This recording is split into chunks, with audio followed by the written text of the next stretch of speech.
When you choose to have a relationship with the God of heaven, and you choose to serve Him and only Him, you will realize that your path will no longer be as easy as you think. Narrow is the path to the Lord, but great is the reward in the end. You see, you're always going to come up against people who will either love you or hate you. If their spirit is the same as yours, you will find yourself in one communion. But for those whose spirit are not the same, they will look at you as a threat, they will hate you, and they will do everything in their path to belittle you and to pull you down. They may have more than you do, but the very little you have, they will become jealous of it and try to remove it from your life. They will do all acts of witchcraft and spells to pull your family apart. They will use all acts of witchcraft and spells to pull your finances apart. In case no one realized that the most important things on this earth that we are taught to believe is that finances and food is the most important thing. Well, I'm here to tell you that that's not true. The most important thing on this earth is our relationship with the God of heaven. So no matter how many people will come up against you, no matter how many of them may cause you to lose your job or cause you to lose your family dynamic, continue to hold steadfast to God's love and prayers. Use your spirituality and communication with God to fight back. In the end, our Father in heaven says He is the judge of all things, and He will be the one to serve justice upon them who have stained your path. What your job is to do here on earth is not to hold a grudge towards these people. And as much as it was hard for me to learn and to endure and to practice and to make a part of my daily life, I know that you too will go through the same. But if you're of God, if you're of Christ, you will learn to let things go. Do not hold on to it.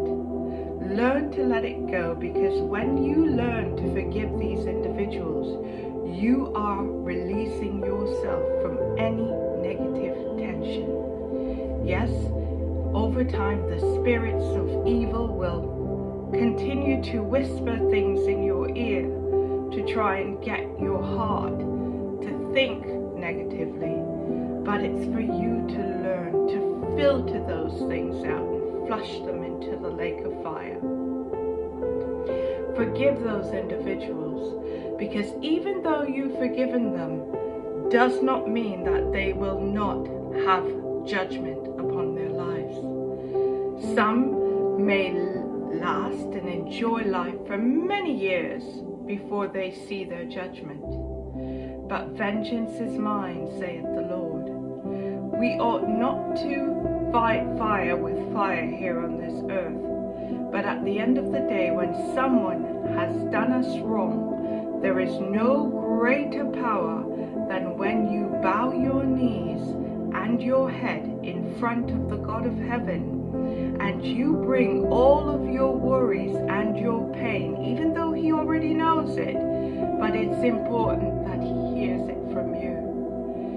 Woe be unto them if tears come out of your eyes as a result of you being a positive and a free-spirited person who have done nothing wrong. If you're innocent in all that they do towards you, woe be it unto them. It does not matter how many times you may pray for them, or you may forgive or show mercy to them, they will not escape the judgment of our Father in heaven. God is never a tit for tat.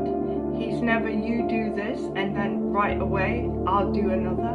No. Growing up, we were taught sometimes it's good to wait for your soup to get cold before drinking it.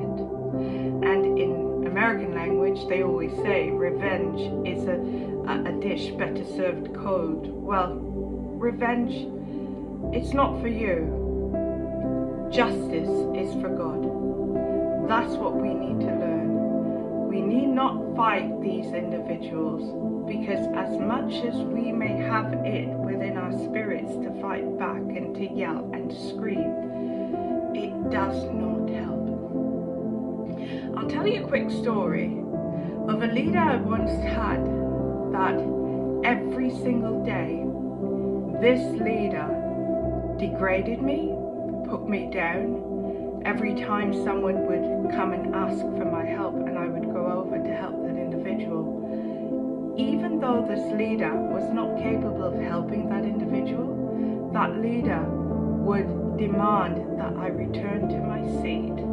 And it would take that leader maybe 2 weeks for them to send a message to another leader about what the issue is, for them only to come back 2 weeks later to help that individual. Whereas I could have helped that individual right away. You see, when people see your gifts, they become threatened by it. And it's sad really, because God placed us all here. He did not give me everything that I needed to know on this earth.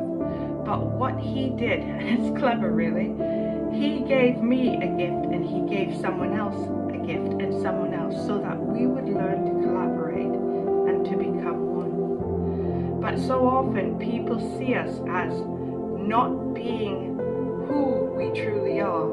They see us as being what they do not want to see in others, especially someone beneath them.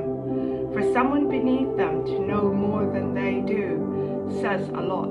So what they would prefer to do is to belittle you and shun you and put you in a corner where no one sees you.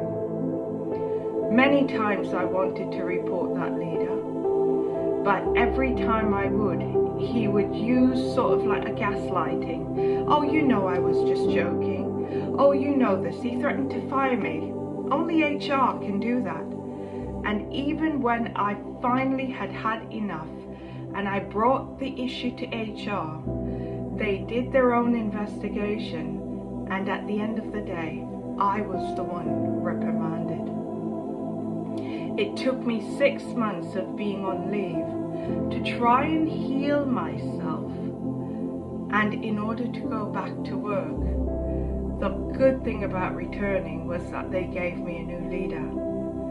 And of course, that leader eventually left and I got another leader.